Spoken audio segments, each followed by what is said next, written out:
नमस्कार, मैं निशा ठाकुर और आप देख रहे हैं मेट्रो मुंबई। सुनिए जनाब, में आपका स्वागत है। तो आइए चर्चा करते हैं मुंबई के, महाराष्ट्र के कुछ अहम मुद्दों पर। तो मुंबई और महाराष्ट्र में इस वक्त क्या अहम है? दो ही बातें मुंबई और महाराष्ट्र में इस वक्त काफ़ी ज़्यादा चल रही है। चलिए मुंबई की बात कर लेते हैं। मुंबई में इस वक्त किस बात पर सभी का ज़्यादा ध्यान है? पहला, मुंबई अनलॉक। आखिरकार मुंबई पूरी तरीके से अनलॉक कर दिया गया है, लेकिन अभी भी एक पहलू ऐसा है जो मुंबई में अभी बंद है, और वो है मुंबई की लाइफलाइन लोकल ट्रेन। और दूसरा मुद्दा जो है, जो इस वक्त काफ़ी तुल पकड़ रहा है, वो है क्राइम। मुंबई में क्राइम की दर जो है वो कुछ ज़्यादा ही बढ़ती हुई नज़र आ रही है। तो आज हम इन दो मुद्दों पर बात करने वाले हैं। काफ़ी अहम चर्चा होने वाली है आज के सुनिए जनाब में, काफ़ी अहम बातचीत होने वाली है। तो अगर आप अभी तक इस वीडियो को शेयर नहीं किया है तो जल्दी से शेयर कर लीजिए, ताकि सब तक ये जानकारी पहुंच सके, क्योंकि ये जानकारी सभी तक पहुंचना बहुत ज़्यादा ज़रूरी है। और हमारे फेसबुक पेज को फॉलो करें और यूट्यूब पे सब्सक्राइब करें। तो चलिए आइए शुरुआत करते हैं आज के सुनिए जनाब की। तो आखिरकार खुल गई मुंबई। आप अब कहेंगे कि मुंबई कब से खुली हुई है? मुंबई में दुकानों को 10 बजे तक खोल दिया गया है, होटल्स को 10 बजे तक खोल दिया गया है। तो अब इस बात का क्या मतलब? तो अब इस बात का साफ तौर पर मतलब ये है कि मुंबई में अब थिएटर्स भी खुलने जा रहे हैं, स्कूल भी खुलने जा रहे हैं, और धार्मिक स्थल भी खुलने जा रहे हैं, जिसका लोगों को काफ़ी समय से इंतज़ार था।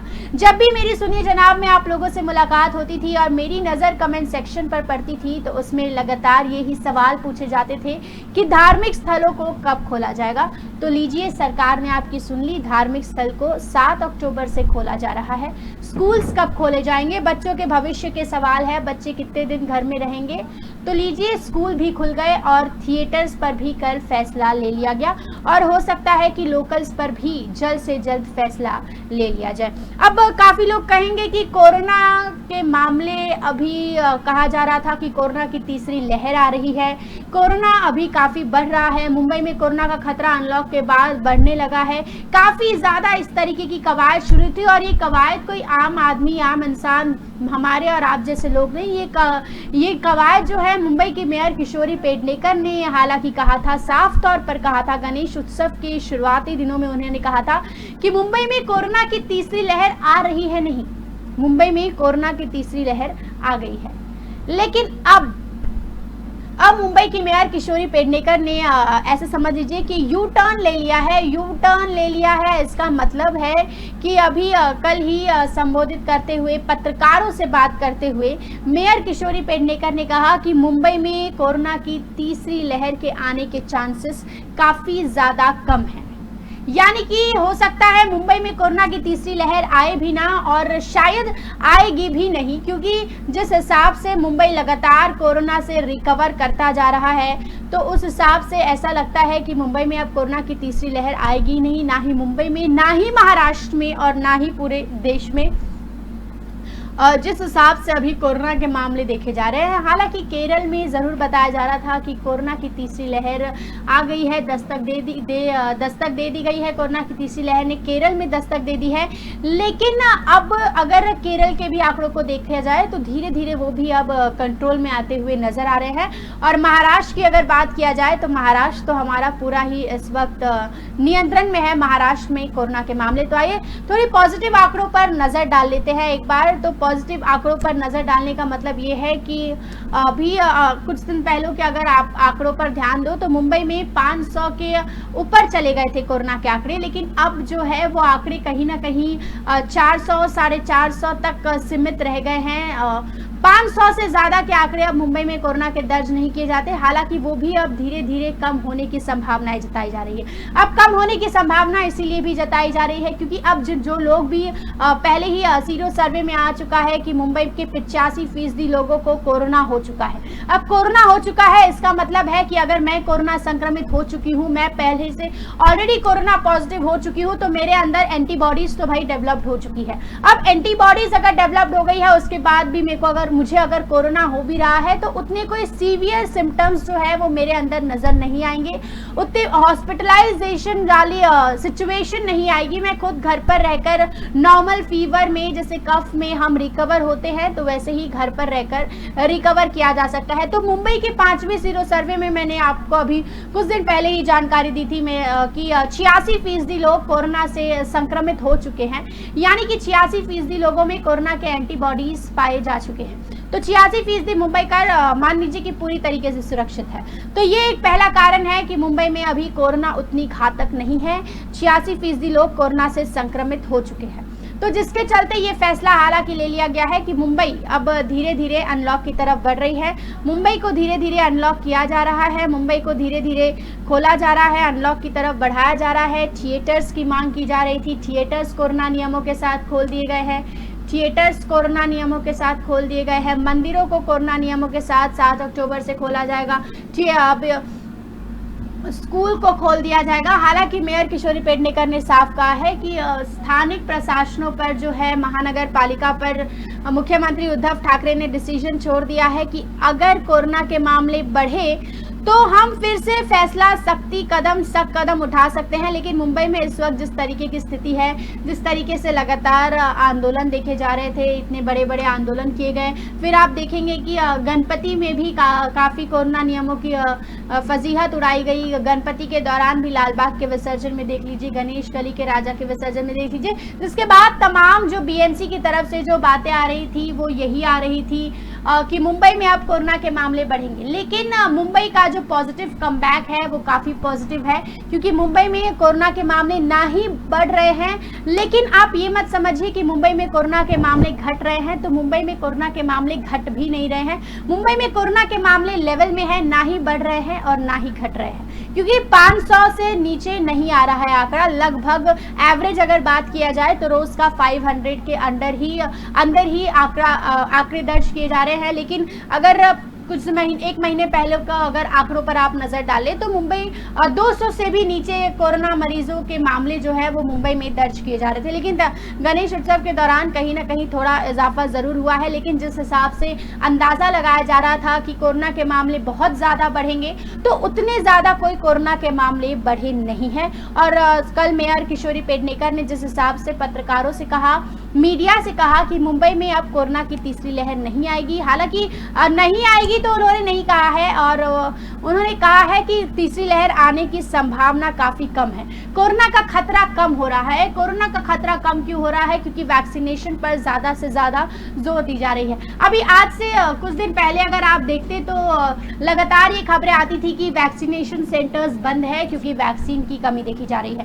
तो अब तेज रफ्तार से अगर आप नजर डालें एक बार, वैक्सीनेशन की रफ्तार भी काफी तेज हो गई है। काफी तेज गति से लोगों को वैक्सीनेटेड किया जा रहा है। एकमात्र जो तरीका कोरोना से बचने का जो बताया गया था वो यही बताया गया था कि आप अगर ज़्यादा से ज़्यादा मुंबई की पॉपुलेशन अगर वैक्सीनेटेड हो जाती है तो अनलॉक कर दिया जाएगा, तो कोरोना की खतरा कम हो जाएगा। तो अब हालांकि इतना डिफिकल्ट, इतना जो टफ कॉल उठाया है बीएमसी ने कह लीजिए, या फिर महाराष्ट्र सरकार, मुख्यमंत्री उद्धव ठाकरे ने कह लीजिए, क्योंकि काफ़ी लेट, सबसे लेट डिसीजन जो है वो अनलॉक का वो महाराष्ट्र में ही लिया गया है। और इसका हालांकि ठोस कारण भी है। अनलॉक का लेट डिसीजन इसीलिए भी लिया गया है क्योंकि महाराष्ट्र, मुंबई अगर आप ऑल ओवर कंट्री में देखें तो सबसे ज़्यादा टॉप पर था। एक सिटी के उससे अगर आप देखें तो सबसे ज़्यादा ऊपर मुंबई ही था कोरोना के मामले में। लेकिन अब कहीं ना कहीं मुंबई ने फाइट बैक किया है और इस वक्त मुंबई में कुछ चिंता की बात नहीं है। मेयर ने ये भी कह दिया है कि कोरोना की तीसरी लहर अब मुंबई में नहीं आएगी। रफ्तार भी काफ़ी धीमी हो गई है। अब लोकल्स खुलने की भी मांग जो है कि वो लगातार उठने लगी है कि मुंबई की लाइफलाइन लोकल ट्रेन कब खुलेगी। अब सवाल यहाँ पर लोगों के मन में ये उठ रहा है कि जब वैक्सीन बच्चों की तो आई नहीं है, जिस हिसाब से खबरें आ रही है तो अक्टूबर से शायद बच्चों को वैक्सीन देना शुरू किया जाएगा। लेकिन अब लोगों में सवाल है, जब इतनी भीड़ हो ही रही है फिर भी कोरोना के मामले नियंत्रण में हैं और ऊपर से ये भी एक्सपर्ट्स द्वारा किया जा रहा है कि इंडिया में अब कोरोना एंडेमिक बन चुका है। अब कई लोगों को एंडेमिक का मतलब पता नहीं होगा, तो मैं आप लोगों को समझा दूं। अब इंडिया में कोरोना पेंडेमिक से एंडेमिक की तरफ बढ़ चुका है। अब एंडेमिक वो होता है, जैसे कि अगर आप चिकन पॉक्स को ले लो तो चिकन पॉक्स एंडेमिक है, अगर एड्स को ले लिया जाए तो एड्स एंडेमिक है। एंडेमिक किसी डिजीज को तब करार दिया जाता है, तब डिक्लेयर किया जाता है उस डिजीज को या उस वायरस को एंडेमिक का नाम तब दिया जाता है जब वो वायरस ऐसा हो जाता है कि वो कभी हमारे बीच से जाएगा नहीं, लेकिन उसका प्रभाव उतना नहीं रह जाएगा, ज्यादा लोगों को वो संक्रमित नहीं कर पाएगा। अब हिंदुस्तान में ही देख लीजिए, इंडिया में ही देख लीजिए, मुंबई में ही देख लीजिए, मामले काफी नियंत्रण में आ गए हैं, उतने लोगों का डेथ रेट काफी कम हो गई है। इससे पहले जो आप पिछले आंकड़ों पर नजर डालें तो डेथ रेट काफी ज्यादा थी, लेकिन अब उसकी अगर तुलना की जाए तो काफी घट चुकी है। तो इसीलिए अब कुछ दिन में हो सकता है, अभी तक तो एंडेमिक नहीं डिक्लेयर किया गया है, लेकिन जल्द डॉक्टर स्वामीनाथन ने जिस तरीके से कहा है कि जल्द एंडेमिक डिक्लेयर किया जाएगा, कि जिस तरीके से मामले देखे जा रहे हैं पेंडेमिक से एंडेमिक की ओर, कोरोना मुंबई में, महाराष्ट्र में, देश में, पूरे देश में पेंडेमिक से एंडेमिक की ओर कोरोना बढ़ता हुआ नजर आ रहा है। तो ये थी मुंबईकरों के लिए खुशखबरी की बात कि धीरे धीरे मुंबई पूरी तरीके से अनलॉक हो रहा है। थिएटर्स खुल गए, मंदिर खुल गए, जिम खुल गए, सब कुछ हालांकि पहले से ही खोला जा चुका है। थिएटर, स्कूल और मंदिर का डिसीजन अभी हाल फिलहाल में 2 दिनों के अंदर बड़ी बड़ी बैठक करके लिया गया है। लोकल्स का लोगों को जाहिर तौर पर इंतजार है। लगातार कमेंट्स आ रहे हैं कि जब तक लोकल नहीं खुलेगा तब तक मुंबई दौड़ेगी नहीं, तब तक मुंबई रफ्तार नहीं पकड़ेगी। हालांकि जल्द हो सकता है मुख्यमंत्री उद्धव ठाकरे लोकल पर भी फैसला ले ले, क्योंकि सब कुछ अनलॉक हो गया है, तो लोकल का भी जाहिर सी बात है, लोकल्स की भी मांग अभी जोरों शोरों में खुलने लगी है। तो लोकल पर भी हो सकता है कि मैं जल्द ही आप लोगों को खुशखबरी सुनाऊं, जिस तरीके से सूत्रों के हवाले से खबर आ रही है। और लगातार ये कवायद भी शुरू हो गई है कि लोकल भी जल्द अब मुंबई में चालू हो सकते हैं। मुंबई में जल्द सभी के लिए या फिर एक डोज लेने वालों के लिए चालू किया जाएगा, या फिर हो सकता है कि सभी के लिए मुंबई की लाइफलाइन लोकल ट्रेन को एक बार फिर से खोल दिया जाएगा। अब आ जाते हैं आज के हमारे दूसरे टॉपिक पर, जो कि काफी ज्यादा संजीदा हो चुका है, काफी ज्यादा सीरियस मैटर है ये। मुंबई में अगर आप रहते हैं तो आपको ये चीज जान लेना बहुत ज्यादा जरूरी हो जाता है। मुंबई में धीरे धीरे क्राइम रेट बढ़ता जा रहा है, और बढ़ता भी इस हिसाब से जा रहा है कि इसे कंट्रोल करना अब बहुत ज़रूरी हो गया है। लोगों में कानून का डर नहीं रह गया है, लोगों में सरकार का डर नहीं रह गया है, लोगों में पुलिस का डर नहीं रह गया है, लोगों में सज़ा का डर नहीं रह गया है। इसीलिए तो लोग दिन दहाड़े चोरी करते हैं, दिन दहाड़े लड़कियों की बलात्कार करते हैं, और दिन दहाड़े मारपीट के कई मामले सामने आते हैं।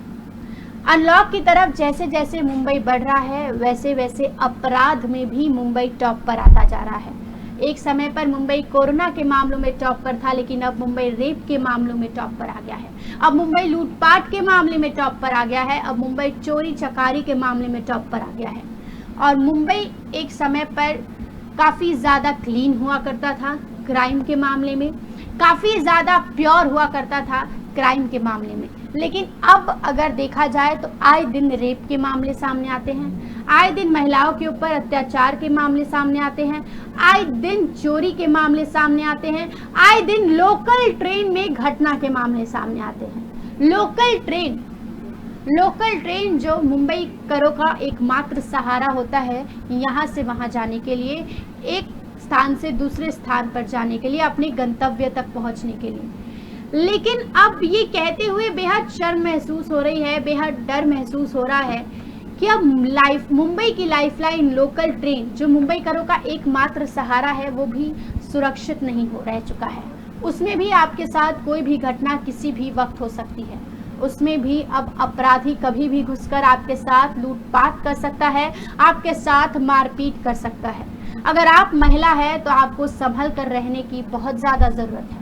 ऐसा हम क्यों कह रहे हैं? क्योंकि ऐसा ही एक घटना सामने आया है जिसने लोगों के दिलों को दहला कर रख दिया है। पीड़िता अभी भी सहम जाती है जब वो उस घटना को याद करती है। 23 सितंबर की ये घटना है, 23 सितंबर की ये घटना है, ज़्यादा दिन हुए नहीं है। 3 दिन पहले की घटना हम आपको सुना रहे हैं। मैं आपको वो घटना सुनाऊं उससे पहले आप ये रिपोर्ट देखिए, आपको सारी बात समझ में आ जाएगी। स्टेशन से एक लोकल चर्च गेट के लिए रवाना हुई। इससे पहले कि लोकल रफ्तार पकड़ती, अचानक तेज ब्रेक के साथ लोकल रुक गई। लोकल बोरीवली स्टेशन से बाहर निकल चुकी थी। सिग्नल रेड था। लोकल को रोकना। शाम 7 बजे का वक्त। बोरीवली स्टेशन से एक लोकल चर्च गेट के लिए रवाना हुई। इससे पहले कि लोकल रफ्तार पकड़ती, अचानक तेज ब्रेक के साथ लोकल रुक गई। लोकल बोरीवली स्टेशन से बाहर निकल चुकी थी। सिग्नल रेड था।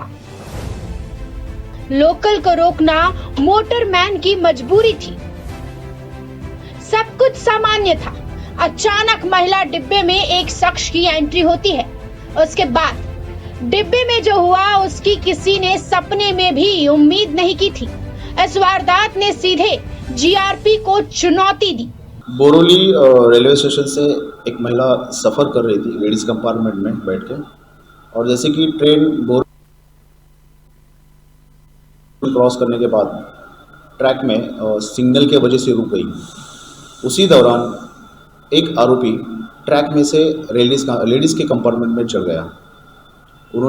आरोपी ने लेडीज़ कंपार्टमेंट में आने के बाद तुरंत एक महिला खड़ी थी, उसके जेब में जो मोबाइल था उसने वो खींचा और भागने की कोशिश की। उसी दौरान वो लेडी ने वो आरोपी को पकड़ा और वो दोनों के बीच में मारपीट हुई।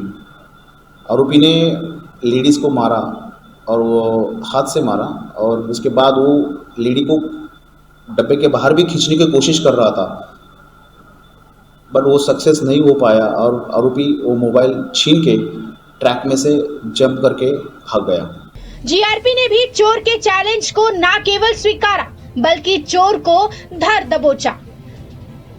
हमने तुरंत हमारा बोरीवली रेलवे स्टेशन का डिटेक्शन स्टाफ, स्टेशन ड्यूटी कर्मचारी को तुरंत ट्रैक के जो बाहर जो झोपड़ियाँ है, जो खाली जगह है, वहाँ पे भेज के आरोपी को सर्च किया। तो तुरंत हमारे रेलवे पुलिस ने 1 घंटे के अंदर वो आरोपी को पकड़ा और आरोपी से IPC 397 के अनुसंधान उसके ऊपर ये धारा लगा के केस रजिस्टर किया हुआ। महज 1 घंटे में बगैर किसी क्लू के चोर को गिरफ्तार करना बोरीवली जीआरपी की बड़ी कामयाबी है।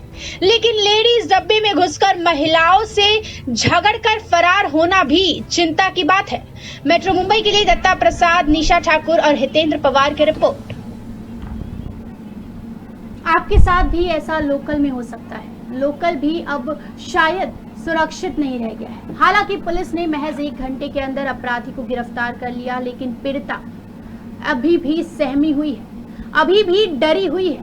7 बजे का वक्त, जिस वक्त काफी चहल पहल रहती है। मुंबई ऐसा सिटी माना जाता है जो कभी सोता नहीं है, और 7 बजे के समय पर यह घटना बेहद आश्चर्य की बात है। अब क्राइम के रेट की अगर बात करें तो रेप की घटनाएं भी मुंबई में लगातार बढ़ने लगी है। जब से साकिना का रेप का घटना सामने आया है, तब से आए दिन रोजाना नजर डालिए तो रोजाना मामले सामने आ रहे हैं रेप के।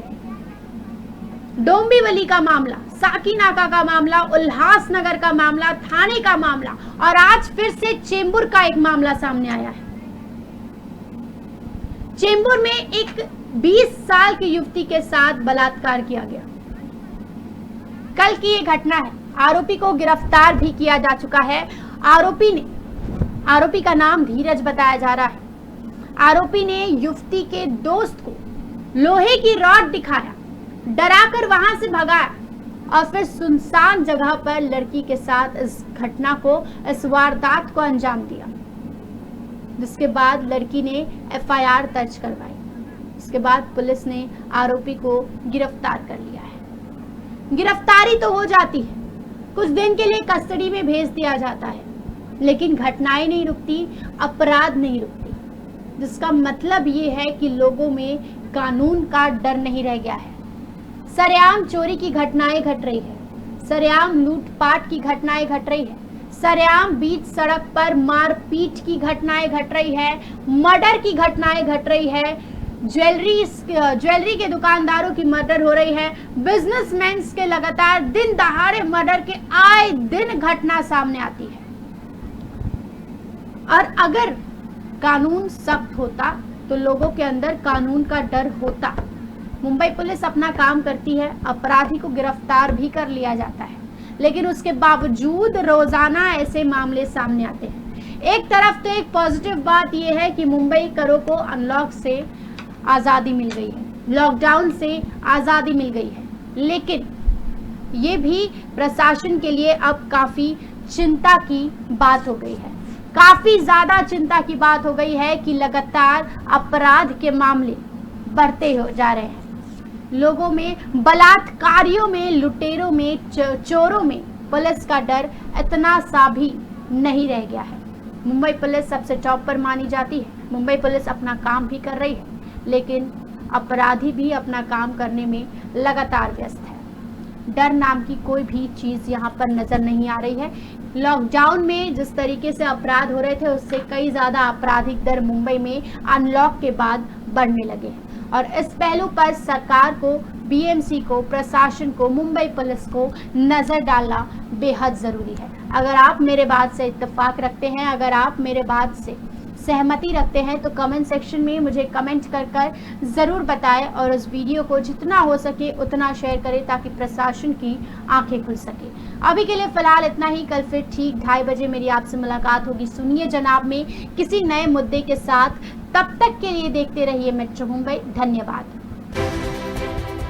नया अंदाज, नया तेवर, बड़ी नजर, सही खबर, हर समय हर जगह तैयार। मुंबई का चौकीदार, मेट्रो मुंबई।